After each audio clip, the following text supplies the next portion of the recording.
Precisamente otro de los más importantes analistas en este país en temas militares y de seguridad nacional es mi querido Juan Ibarrola, a quien saludo con gusto. Querido Juan, ¿cómo estás? Paco, con el gusto de saludarte a ti y a todo tu auditorio, lo mejor para este 2019, querido amigo.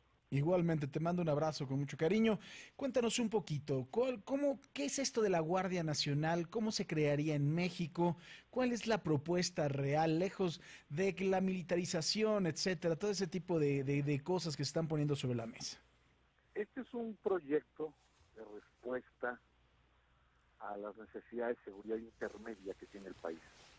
Y hay que entenderlo así, es decir, no hay una respuesta para este problema que sea efectiva, o de lo que ya se probó, Paco, no funcionó como debe de ser. ¿Por qué?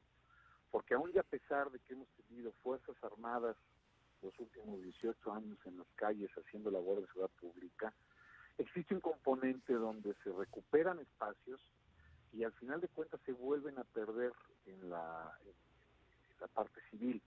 Y esto precisamente porque no existe un marco legal que le pueda brindar en este caso a los militares, y ahorita voy a explicar rápidamente por qué los militares, que les dé a los militares esa certeza para que la acción que se desarrolle en materia, insisto, de ciudad intermedia, ciudad interior, pues sea efectiva.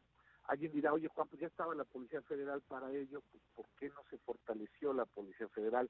Bueno, sí, claro que sí está la Policía Federal, los últimos años de la Policía Federal fueron exitosos, se limpió esa corporación. Sin embargo, la necesidad de país es mucho más grande que el estado de fuerza solo que tenga la Policía Federal. Por eso es tan necesario incluirle este ingrediente o este contenido de disciplina militar a una Guardia Nacional, como en muchos países sucede, Paco, que tienen una formación, un origen civil, es decir, las personas que lo vayan a integrar son civiles con una tutela y una disciplina militar. Obviamente debe de haber un primer paso, y el primer paso pues se da utilizando policía naval, utilizando policía militar y también un contingente grande de policía federal como una primera etapa de lo que va a ser esta Guardia Nacional. ¿Vale la pena hacerlo así? Sí. Uno, porque no se ha hecho de esta manera. Dos, porque la necesidad que tiene el país en este sentido es muy grande, Paco. No se puede dejar a la ligera. Un tema de seguridad interior o de seguridad intermedia se convierte rápidamente en una amenaza de seguridad nacional. Hoy lo estamos viendo con el tema del huachicol, y debemos de ser muy cuidadosos como país de que no escale a esa dimensión. Aquí otra de las cosas importantes, hay temor por parte de la gente de violaciones a los derechos humanos y este mal llamado término de la militarización. ¿Tú le puedes explicar al auditorio por qué sí o no se militariza y hay algún riesgo de que pueda haber una violación a los derechos humanos de los ciudadanos? Yo creo que aquí lo importante es cómo interpretamos la militarización, Ujú. o valdría la pena también reinterpretarla. Es decir, si tomamos en cuenta que en México en los últimos 50 años, 60 años, los militares han tenido solamente acciones de beneficio para la gente en diferentes rubros, áreas, sectores, Paco, pues bueno, hablar de que la militarización ha sido negativa en México, pues estoy seguro que no es así.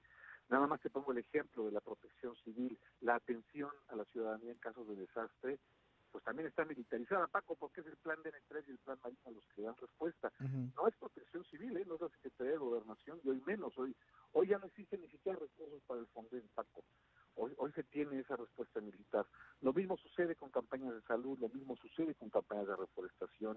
Vamos, Paco, las propias elecciones que están cuidadas por los militares, pues ahí sí nadie dice nada, ahí sí nadie habla de la militarización de las elecciones, o insisto, de otro tipo de campañas.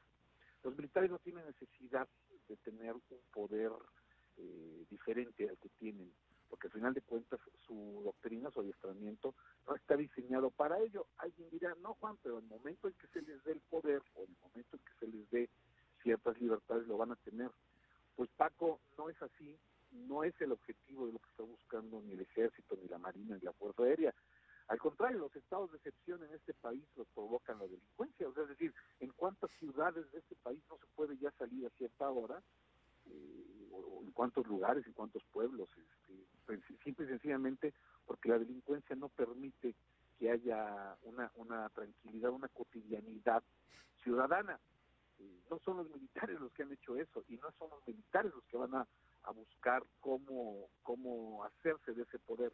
Militarización específicamente es el control total de un país por parte de los militares.